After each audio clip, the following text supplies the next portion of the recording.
Nous recevons d'emblée notre invité en infosécurité, M. Yao Deboucha. Bonjour.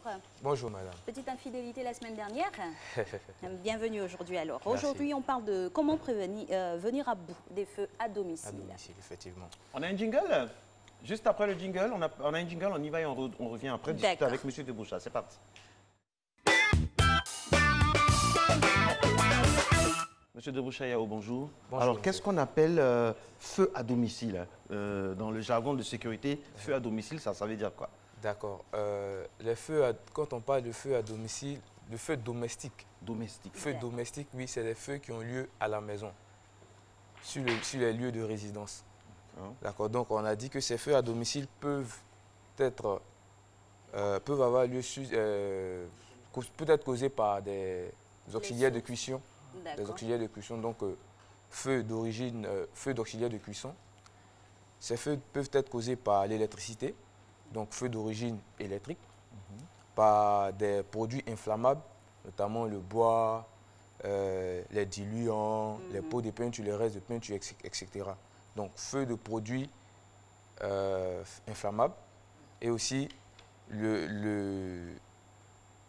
notre source de chaleur qu'on prend pour cuisiner, le gaz. Donc, feu de gaz à la maison. Là, ce sont les différentes sources. Ça, c'est ma hantise, ça, le gaz. Moi, franchement, je peux me mettre à 2 km même pour vous, le gaz. C'est tellement peur. Non, mais il nous a expliqué ici oui. les précautions à après, prendre. c'est justement après ces explications que ça va un peu. Oui. Ça va un peu, comme chez les médecins. Allez-y. Ça va un peu. Alors, on a plusieurs sources de déclenchement de feu. Effectivement. Comment arriver justement à bout de ces feux-là? Comment on réagit tout de suite selon les différentes sources? Voilà. D'abord, nous allons vous donner les causes. Qu'est-ce qui peut causer ces feux-là? Par exemple, pour les feux de cuisson, il ne faut pas... On trouve souvent des plaques chauffantes laissées sans surveillance. Des huiles qu'on met au feu et qu'on laisse sans surveillance. Donc, si ces cas arrivent, peut arriver que l'huile s'enflamme. D'accord. Donc, on a la négligence. Il y a la négligence humaine aussi. Voilà. Aussi, pour les feux d'origine électrique, c'est souvent le problème du matériel. Ça, c'est le matériel. Le matériel défectueux qui n'est pas remplacé. On a des images, on a des images qu'on peut avoir à tout moment. Oui, allez-y. Oui, il y a des images, des images pour les causes qu'on a. Pour les causes avec du matériel défectueux. Du matériel défectueux, les multiprises surchargées. Nous sommes actuellement en période de fête, Noël, donc il y a des décorations à la maison. On rajoute des guirlandes par-ci, par-là, qu'on rajoute sur le sapin qui est aussi branché à l'électricité. Et il y a un rideau pas loin pour souvent. Voilà, bon, toutes ces circonstances peuvent... Toutes ces combinaisons. Voilà, combinaisons peuvent participer à l'éclosion d'un feu. Et voilà. le climatiseur aussi. Le climatiseur aussi, effectivement, parfois ça provoque des courts-circuits. Cela rentre dans les feux d'origine électrique. D'accord. Voilà. On dit feu d'origine électrique parce que ce n'est pas l'électricité qui brûle, mais c'est l'électricité qui va provoquer ce départ de feu-là. C'est pourquoi on dit feu d'origine électrique. Voilà. L'origine, c'est l'électricité. L'origine, c'est l'électricité, effectivement. Donc, pour le gaz, on a le raccord de gaz. Tenez-vous bien, ce raccord-là est périssable. Oui, oui. Voilà. Et là, on a une image avec voilà, on a des bouteilles de gaz qui ne sont pas bien fermées. Et cela aussi peut provoquer un départ de feu. Voilà. Donc, et vous parliez tantôt du raccord. C'est très important d'insister là-dessus. Oui, le raccord, il est périssable. Donc, il y a une date de péremption là-dessus. Pour tous ceux qui nous suivent à la télé, il faudrait vérifier si votre raccord n'est pas périmé. S'il est périmé, il faut le remplacer. Voilà. Et la date est inscrite la date est inscrite là-dessus. Monsieur Deboucha, est-ce que l'ergonomie, la cartographie, la planification de la maison, parfois n'est pas propice à ce genre de choses?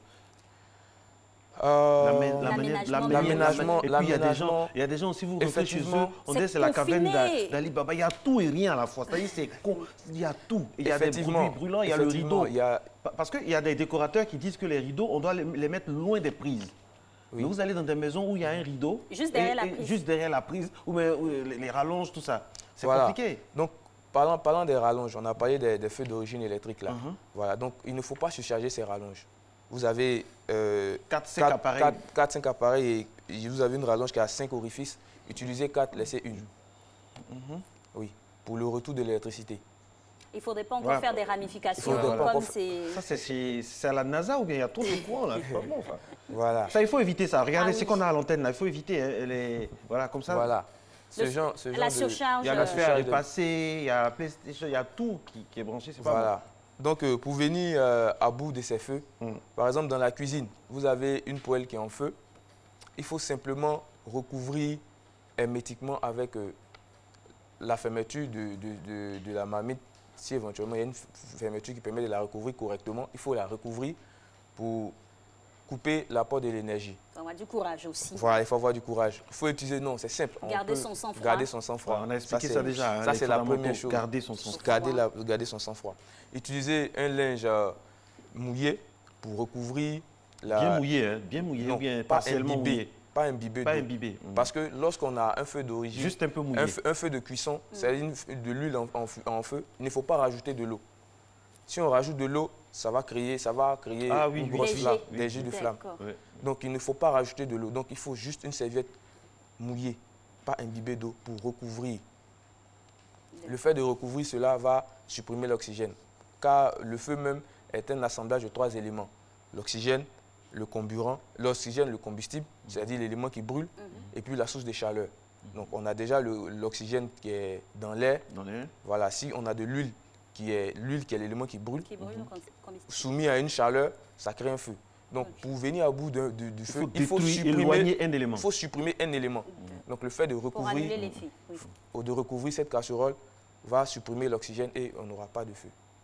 Mais on ne le dira jamais assez. Avant tout ça, il faut garder son sang-froid. Son sang-froid. Et si vous êtes face à une situation comme ça, il y a les professionnels à appeler. Appelez-les, même avant de mener une action quelconque. Il faut appeler les pompiers. Pourtant que le feu est en train de prendre de l'ampleur, c'est vrai, il ne faut pas se jouer les héros en même temps? Il faut appeler les pompiers. Ou bien appeler l'aide, parce que les pompiers aussi, pour arriver, c'est la croix et la bannière. Donc il faut être concret. Il ne faut pas dire ça aux gens et puis demain ils vont appeler. Quand on a recouvert avec le tissu, la suite c'est quoi? Je finis. Il ne faut pas qu'on dise ça aux gens et puis ils vont penser que ce sera facile. C'est compliqué d'avoir les pompiers en 5 minutes, 6 minutes comme dans d'autres pays. Il faut appeler de l'aide, au moins le voisinage immédiat, parce que quand la maison de l'un brûle... C'est la maison de l'autre qui brûle, voilà. Donc ça c'était pour refermer. Aussi on a les gaz qui sont enflammés. Donc le gaz peut s'enflammer si le raccord est défectueux. Donc le feu peut être sur le raccord. Voilà, s'il y a des fuites. Donc il faut fermer l'arrivée du gaz.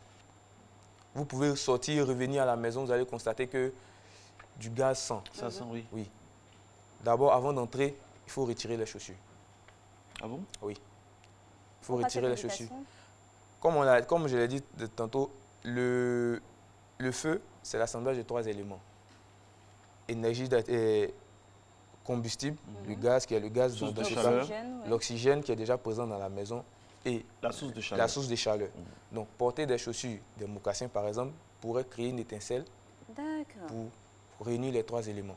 Très important de savoir. Donc il faut retirer les chaussures. Si c'est la nuit et que vous voulez rentrer avec la lumière, allumez votre torche dehors avant d'entrer. Allumez votre torche dehors avant d'entrer. Et quand vous rentrez, vous allez vous fermer l'orifice d'arrivée du gaz. Vous aérez la maison, vous ouvrez les portes et les fenêtres. Vous prévenez le voisinage. Ah, j'ai une fuite de gaz, donc faites gaffe. Pour éviter toute... la source de chaleur. Bon, toute éventuelle inflammation de ce gaz. Voilà. Merci beaucoup à vous, M. Deboucha. La semaine prochaine, on va continuer. Merci pour toutes ces infos que vous nous donnez chaque fois pour le bien donc, des convives, des Ivoiriens qui nous regardent, de tous les foyers.